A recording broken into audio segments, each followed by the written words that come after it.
Bottom zikaphalo kwakhona xa singaqali enkosi nakuwe osandula ukuba kunye nathi siyakwamkela ke kwiyiro yethu yesibini yenkqubo iEkhaya Jikelele.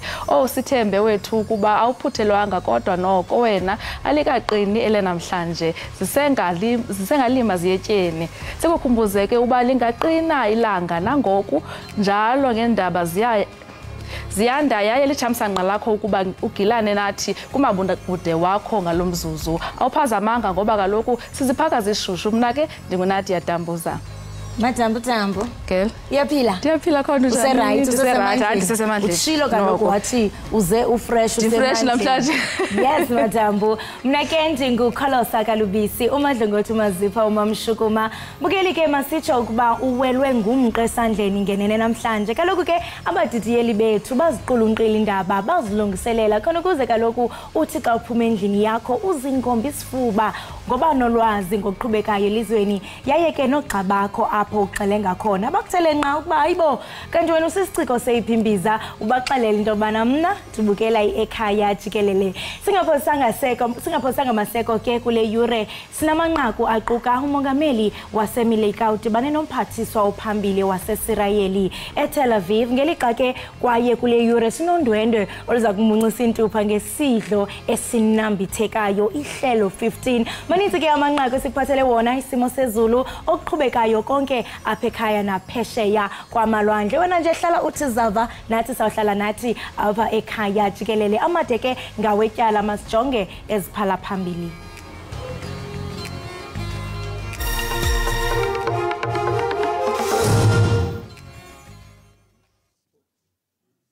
Lezizwe ezimanyeneyo liyile isigqibo esicela ukuba kumiswe kuhanjiswa kweenkonzo zohlangulo uluntu eGaza ukuze kuvumeleke ukuba bancedise ngokupheleleyo. iMelika iye yachasana nesi siphakamiso. I guess England will feel like that. Yeah. You guys took it away from us and we would like to take it back. And that's the excitement. I'm not saying that in a negative way. Umlawuli wombhoxo eMzantsi Afrika uRassie Erasmus uthi ulindeleke ukuba iNgilane ibe ngumkhankaso wokuziphindezela xa la maqela amabini ekhuphana ubuntanga kumdlalo wandulelo wamagqibela kankqoyi wendebe yehlabathi yombhoxo eParis eFrance ngokuhlwakwa ngomgqibelo.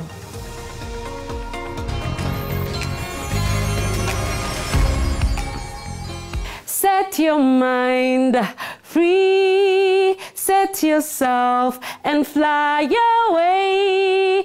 Hi, igama lami uZipora Msiza, ubukele Ekhaya Jikelele. Sikuphethele ezemidlalo, indaba nomculo omningi ungaphuthelwa.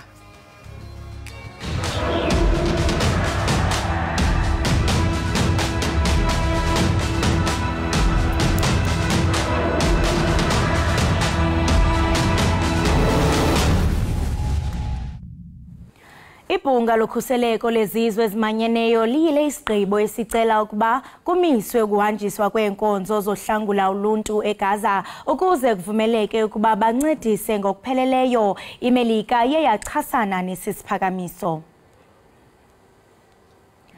Umbhalo obhalwe eBrazil ogxeka iHamas ocela ukukhululwa ngokukhawuleza kwabathinjwa ababanjelwe eGaza nokuba amaqela athobele umthetho wamazwe ngamazwe kunye nokukhuselwa kwabantu ufumene ivoti ezili-12 eziwuxhasayo. Umongameli waseMelika uJoe Biden ethetha kulo mmandla ubhengeze ukuba eli lizwe lakwaSirayeli livumile ukuba lufumane uncedo kuluntu. Kusenjalo umongameli waseMelika uJoe Biden udibane nenkulumbuso yakwaSirayeli uBenjamin Netanyahu eTel Aviv. Mr. President, Joe, I want to thank you for coming here today and for the unequivocal support you have given Israel during these trying times, a support that reflects the overwhelming will of the American people. I've seen your support every day in the depth and breadth of cooperation that we have had since the beginning of this war, a level of cooperation that is truly unprecedented in the history of the great alliance between our two nations. We see that support and your steadfast commitment to provide Israel with the tools we need to defend ourselves. We see that support in the clear message you've sent our enemies not to test our resolve, and in the 2 American carrier battle groups that you sent to the region to back up those words with action.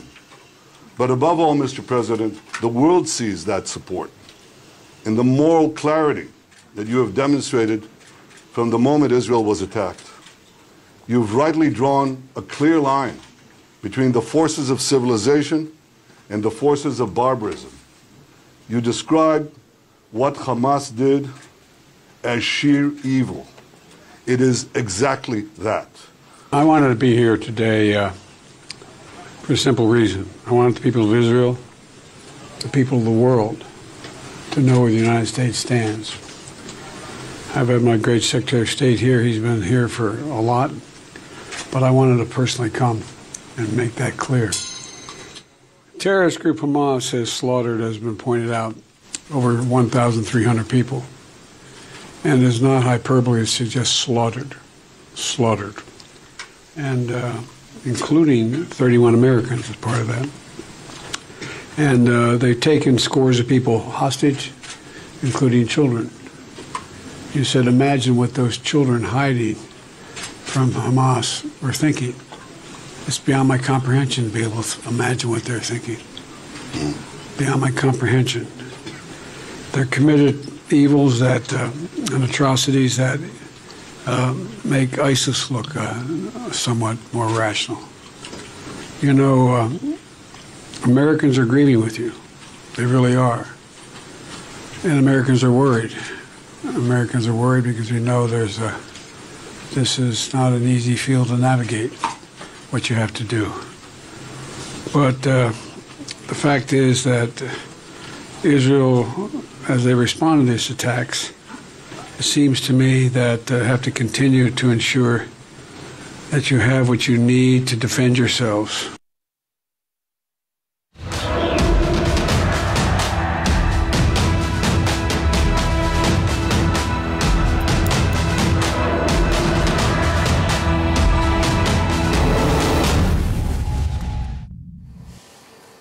Ubunyani boshicilelo oburekhodiweyo ekutyholwa ukuba buqulathe ubungqina bokuvuma ityala lomtyholwa wesibini kwityala lokubulala uSenzo Meyiwa uBongani Ntanzi kulindeleke ukuba luthiwe thaca phambi kwenkundla namhlanje. Oku njengoko inkqubo zenkundla zilibazisekile iiyure ezininzi izolo kuxovulwa ityala ngaphakathi kwelinye ityala emva kokuba umbuso uye wagqiba ekubeni ufuna ukusebenzisa ushicilelo olurekhodiweyo njengobungqina. Iqela labo bakhuselayo limemelela ukuba kunqunyanyiswe imibuso kamantyi uVivian Gronier. Inkundla ephakamileyo esempuma yeGauteng isigcinile isigqibo setyala lesicelo senkosana uSmakate kaZwelithini sokususa ikumkani uMisuzulu kaZwelithini. Inkosana umbonisi kaBhekuzulu oxhasa ityala lenkosana uSmakate uxelele inkundla ngokusebenzisa amagqwetha akhe ukuba ikumkani ayizalwa koko ityunjwa kwindlu yobukhosi bamaZulu ngokwesiko. Uxelele inkundla ngokusebenzisa amagqwetha ukuba okhathamileyo ukumkani Goodwill Zwelithini kaBhekuzulu ushenxile kwisithethe sokutyumba ikumkani ngokwenzalo xeshikweni etyumbe ikumkanikazi nekwinkosikazi yakhe uManthombi Dlamini Zulu Xebe. Njengokuza ukuxhozela imikhala, inkosana ezi zona zifuna ukuba intlanganiso yangoMeyi ka-2021 nalapho ke usapho lobukhosi lwatyumba uMisuzulu ibhangiswe. Kananjalo ke nomongameli bafuna arhoxise isiqinisekiso sakhe sokutyumba uMisuzulu. Umphathiswa wemithombo yezimbiwa namandla uGwede Mantashe uphinde waqinisekisa ukuba uMzantsi Afrika umi ngelithini ekusebenziseni ubutyebi bendalo kuphuhliso lwelizwe. Ebethetha kwi-African Energy Week eKapa izolo wengeze ngelithi urhulumente ukwabeka phambili ekuphuculeni ukusebenza kuka-Eskom. Eliziko lombane belitsala nzima kumelana neemfuno zamandla zoMzantsi Afrika kule minyaka imbalwa idlulileyo. Oko kubangela ucimicimi wombane. Amapolisa aseThekwini abambe iziyobisi ezixabisa izigidi ezingama-70 zeerandi ebezithunyelwe ngenqanawa zisuka eBrazil. Umphathiswa wamapolisa uBhekicele kunye nenkomishinala wamapolisa nabo bebekho kwindawo yexhwayelo. Intatheli ye-SABC uVusi Khumalo usiqulunqele oku.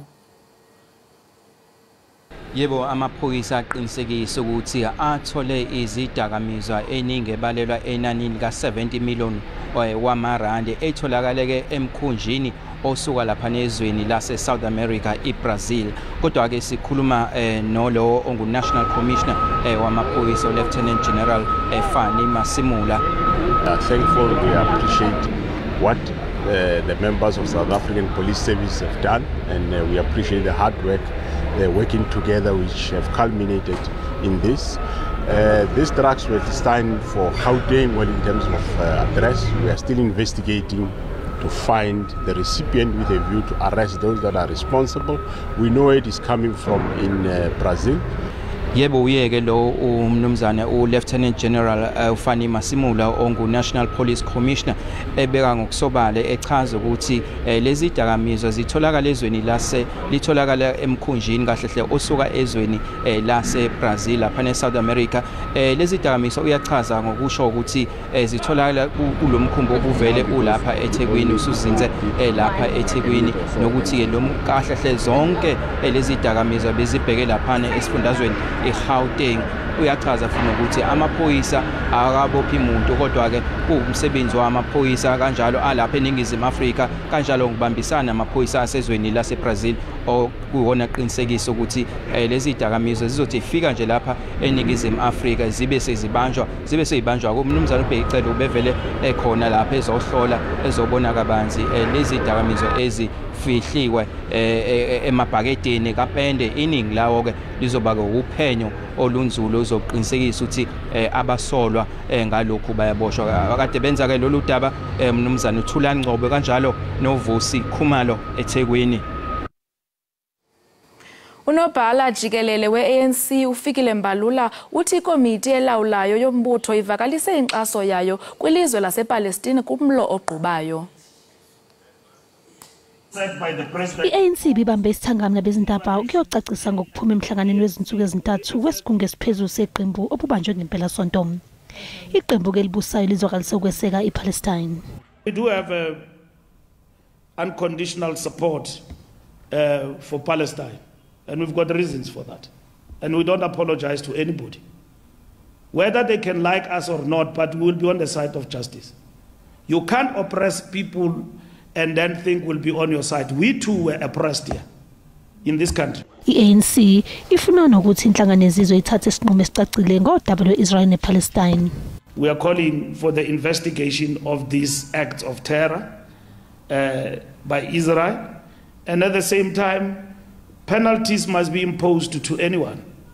There is a penalty imposed on the Russian president because of what is happening in Ukraine. We must stop this hypocrisy. Umbalula ke uzichithile izinsolo zoqhekeko ngesikhathi kubanjwe umhlangano.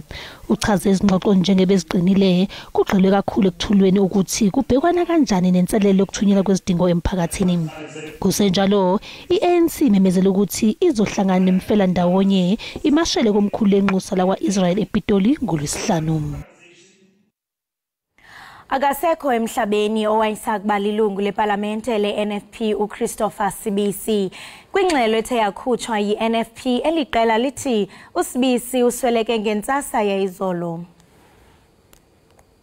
Siliqembu le-National Freedom Party sishaqeke kakhulu uma sivuka ngezindaba zokuthi obeyilunga lethu eParlamente likazwelonke umnumzana uChristopher CBC akasekho emhlabeni. Ukudlula kwakhe emhlabeni kufike ngesikhathi esibi eqenjini njengoba simatasatasa silungiselela ukhetho oluzoba eNingizimu Afrika unyaka ozayo. Ngakho njengeqembu silahlekelwe kakhulu ngoba besalindele ukukhulu kuyena futhi besibhekile ukuthi abe ingcenye emkhankaso yeqembu laso besihambela khona amakhona onke eNingizimu Afrika sigqugquzela sikhuthaza abantu ukuthi bajoine iqembu bavotele iqembu le-National Freedom Party. Siyafisa njengeqembu ukuthi sithi dudu emndenini wakhe umama wasekhaya nezingane ebese sithi kumalunga e-National Freedom Party awaqini ngalesikhathi ezinzima kangaka singathi uNkulunkulu ngaba nawo. Ingxelo equlunqwe ngamagqwetha ngokuqeshwa kweenkampani ezibhatala ngqo abafundi ngemali kaNSFAS idize ukuba zininzi izinto ezingalunganga ngale nkqubo. We're now at a stage where we've got a budget of 46.6 billion in 2023, serving a student population of 1.1 million. Lesi isamba semali esichithwa minyaka yonke sinikezwa abafundi abantulayo ukuze bakwazi ukufunda ezikhungweni zemfundo ephakeme. Kepha indlela esisetshenziswa ngayo yaholela ekutheni kube nemibuzo kuze kungenelele nongqongqoshe. The report reveals that there seems to have been a conflict of interest in the appointment of these two fintech service providers. The report also states that the CEO appointed Dr. Chira to assist the bid evaluation committee as a technical advisor. Nesikhulu esiphezulu se-NSFAS sisolwa ngokungalandeli imigudu yokuqoka izinkampani. Another concern raised in the report is the inability of not conducting due diligence to service providers. Umbiko usuthunyelwe kungqongqoshe wezemfundo ephakeme kodwa iNSFAS ithi bonke abanindekayo kufanele bajeze. Ingxelo ephanda unobangela womlilo watshabalalisa iParlamente kunyaka ophelileyo ifumanise ukuba lo mlilo ubunokunqandeka ukuba bekuthunyelwe onogada ukuba baye kugada indlu yowiso-mthetho. Uphenyo luzimele lihlonze ukuthi imbangela yomlilo iyamanisa nokwephulwa kwemithetho yezokuphepha. Isinqumo sokungabibikho konogada ngosuku lomlilo eParliament enye izinto ezigxikiwe. One such measure was the decision not to deploy parliamentary protection services officers at night and on public holidays and weekends during 2021-2022 compulsory leave period, which left Parliament vulnerable. Lombiko uthole nezinye izinto ezikhathazayo. It was found that in some instances, employees did not possess minimum qualification as advertised, and in some cases, they were also not the recommended top-rated candidates. IDA wamukele lombiko. One of the most striking, I think, takeaways from the Secretary's report is that, in fact, had the institution been better managed and better run, this fire could have been prevented. And that, for me, is the most damning finding of the report. It's unfortunate that it's taken us almost 2 years to get to this point, and there are a number of people who are implicated. Isikhungo sithi sesiluqalile uhlelo lokubhekisisa izinkinga zokuphatha ngabanye. Ngaphambi kokuba niphume babukeli niye kwindawo ngendawo mhlawumbe emsebenzini qiniseka into yokuba uqhubisekile ngoqikelelo lwemozulu rhabula ungafinci.